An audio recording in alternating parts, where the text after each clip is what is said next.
mi? Ne oldu? Ne oldu? Part 2 çekecektin. Evet, part 2 çekeceğim. Aa daha demin ya zaten geçen 100 yapmıştım. Sen haksızlık yaptın.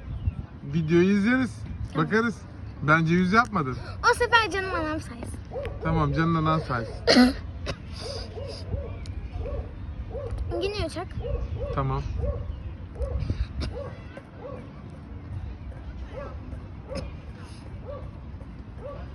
Çok sessiz gidiyorum.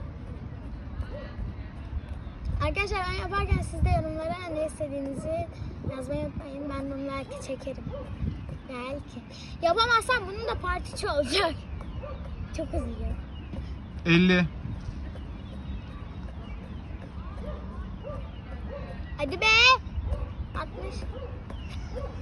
Arkadaşlar elim yoruldu bu arada. 100 oldu bence. 90. 92, 93, 94, 95, 96, 97, 98, 99, 100. Yes!